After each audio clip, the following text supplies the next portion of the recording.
Is Matthew Stafford a Hall of Famer? It's a question that has divided football fans for years, and while his talent has always been undeniable, his resume has never quite been good enough to garner that nod. Well, if you ask me, Stafford has earned the right to be fitted for that coveted gold jacket. After spending years trying to rebuild the Motor City, to living the dream in La La Land, and becoming the oldest player ever to win his first NFL MVP award, here's how Matthew Stafford saved his legacy. But first, if you don't know who I am or where you're at, Kibo, let them know. Whether we on the court or the field, yeah. So if you love the game and you wanna hate less, and you sick and tired of only listening to Skip Bayless, you know we gotta keep it hype. This is sports done right. Let's go.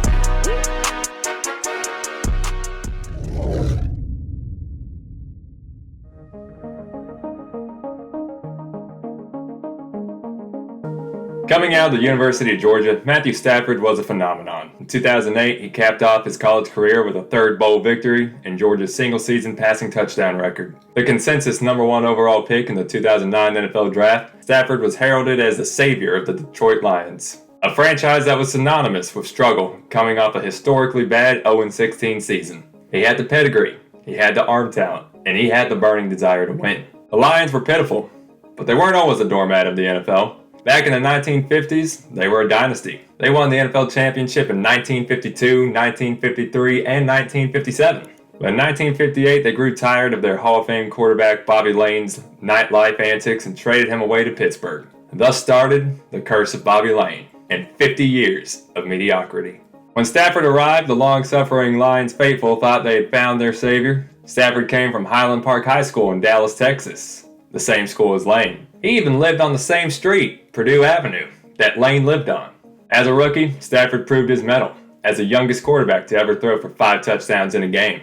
On November 22nd, the 1-8 Browns and the 1-8 Lions faced off in a game that nobody was expecting to be an instant classic. But that's exactly what a young Stafford and an unproven Brady Quinn would give them. These two teams absolutely lit it up in a game that you would never have known was between two one-win teams. The Browns would jump out to a 24-3 lead, but Stafford would lead the Lions back. Late in the game, Brady Quinn hit Michael Gaines for a short touchdown pass, and Jamal Lewis would run in the 2-point conversion, giving the Browns the lead with just under 6 minutes left to play. But this game was far from over. Matthew Stafford was mic'd up for this game, and what would happen next was one of the most famous clips and sound bites in NFL film's history, and in fact is the longest running consecutive shot in NFL film's history. As Stafford took the snap from the 32-yard line and scrambled around in the backfield trying to extend the play and find a receiver open downfield, he eventually had to launch the ball with the defense closing in on him.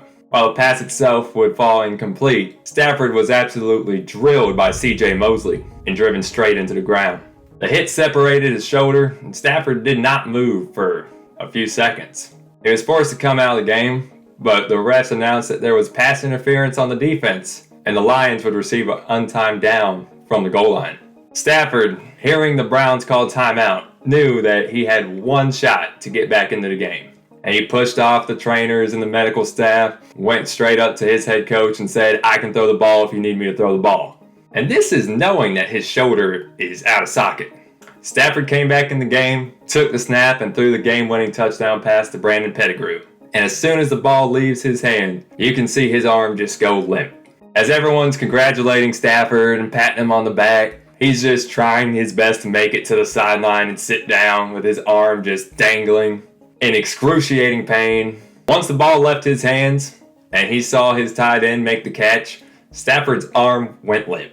He was in excruciating pain. Everyone's trying to jump on his back and pat him on the back, and he very clearly does not want to be touched. And you can hear the cries of agony, but he was proud, and the team was proud. The commentator said this is the kind of play that endears a player to a city. And there was no football player more synonymous with the Detroit Lions for the next decade than Matthew Stafford. It was one of the gutsiest performances in NFL history. It's one of the greatest sound bites and clips in NFL history. One of the most iconic shots. And Stafford was just getting started. Stafford scored a touchdown in every game despite the Lions finishing 2-8 in games that he started. And the team did not win while he was out. He missed most of the 2010 season with nagging shoulder injuries. But in 2011, he had a breakout season. He passed for 5,038 yards, which still ranks 14th all-time, and 41 touchdowns. He surpassed 300 yards in 8 games and threw for 4 more touchdowns in 4 games. He led Detroit to a 10-6 record and won Comeback Player of the Year. It was their best record since 1995. But unfortunately, despite holding a halftime lead against the Saints in the wildcard round, 2 fourth-quarter interceptions from Matthew Stafford would seal their fate. Stafford had proven his grit in the Cleveland game. He had proven his statistical dominance in 2011. And in 2013, he gave us another mic'd-up moment for the ages. The Lions hosted the Dallas Cowboys. Stafford and Romo got into a shootout. And while this game was mostly quiet through 3 quarters, the two teams exploded for 41 combined points in the fourth. With time winding down, Stafford went deep down the right side of the field to Calvin Johnson, but he was stopped short of the goal line. So as Stafford tried to rally the troops and get them to the line of scrimmage so that they could spike the ball and set up the next play, chaos ensued.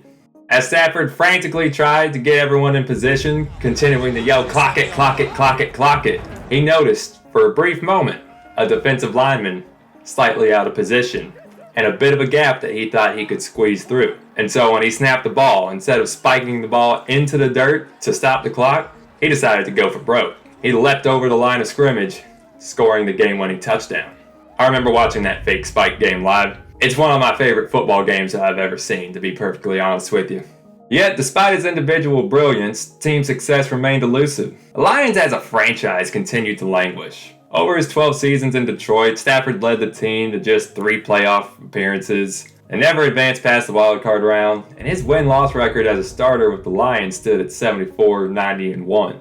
His dominance was undermined, they said he couldn't carry a team, and they said that he himself was carried by Hall of Fame wide receiver Calvin Johnson. The fact that he only earned 1 Pro Bowl during his tenure in Detroit didn't help. And yeah, sure, having a 6'5", 3-time All-Pro wide receiver who broke Jerry Rice's single-season receiving yard record does help, it was far from the reason that Stafford was productive. All doubts should have been resolved in 2016, the year Johnson retired. Without his number 1 weapon, Stafford completed over 65% of his passes for over 4,000 yards, 24 touchdowns, and 10 interceptions, leading his team to a 9-7 record with an astounding 8 fourth-quarter comebacks. Now that is right, almost every single game the Lions won that year was from Stafford leading them back from behind, trailing in the fourth quarter, and beating all the odds to win. Stafford was never going to get his due in Detroit. They were a small market team, they were a poverty franchise, most people weren't paying attention to what was going on, and if you watched him play like I did and you watched him with your eyes, you knew this was always one of the best quarterbacks in the league.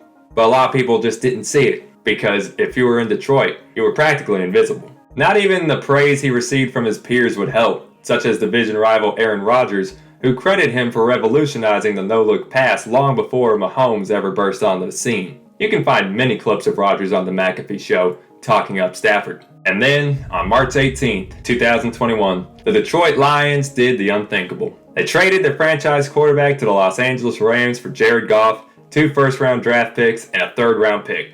It was a seismic shift that altered the entire landscape of the NFL. It was a penultimate win-win trade. Stafford went to a team that had the pieces in place to contend for a Super Bowl. Meanwhile, Goff went to a team who believed in him and used those draft picks to build a perennial playoff contender around him. With Stafford delivering the ball, elite route runner Cooper Kupp saw his numbers balloon from 974 yards the year before to 1,947 yards, just shy of Calvin Johnson's record. What's the common denominator? Matthew Stafford. Kupp won the receiving Triple Crown, leading the league in receptions, yards, and touchdowns. Meanwhile, Stafford matched his career high of 41 touchdowns in 2011. In the playoffs, Stafford and the Rams faced the Tom Brady-led Buccaneers. Despite Brady's best attempts at his iconic late-game heroics, it was Stafford who would lead the game-winning drive, setting up a Matt Gay field goal for the win. The Rams would defeat the San Francisco 49ers thanks to a field goal in the final 2 minutes, setting up a Super Bowl matchup against the Cincinnati Bengals. How fitting it was in the final 2 minutes of Super Bowl 56, it was a goal line touchdown pass to Cooper Kupp that sealed the game. The defense knew it was coming, but they still couldn't stop it. The Rams won 3 straight playoff games by 3 points, and Matthew Stafford was finally a Super Bowl champion.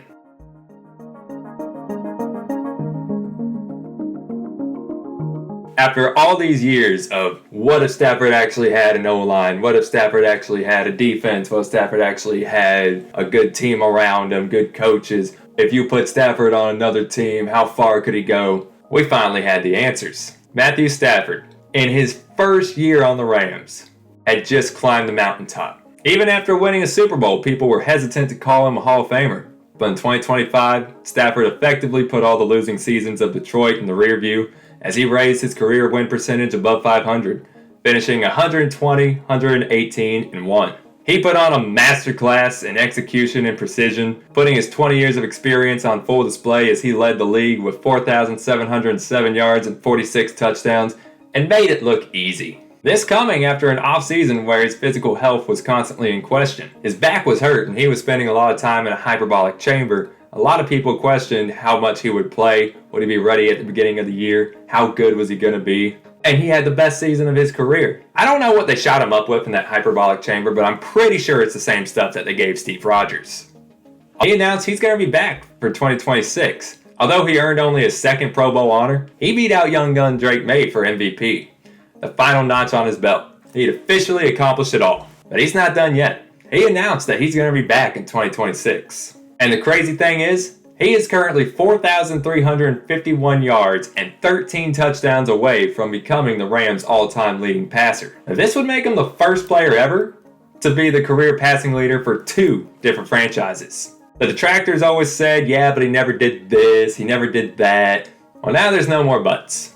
Matthew Stafford's story is a powerful reminder that legacy is not always defined by initial circumstances. It's about perseverance, about seizing opportunity, and about the unwavering belief in one's own ability. From being overlooked in Detroit to all the headlines in Los Angeles, Matthew Stafford finally achieved the glory that he always deserved. But it wasn't just that he deserved it, he earned it, just like he's earned the right to be a Hall of Famer. So if you love the game and you wanna hate less, and you sick and tired of only listening to Skip Bayless, you know we gotta keep it hype. This is sports done right. Let's go.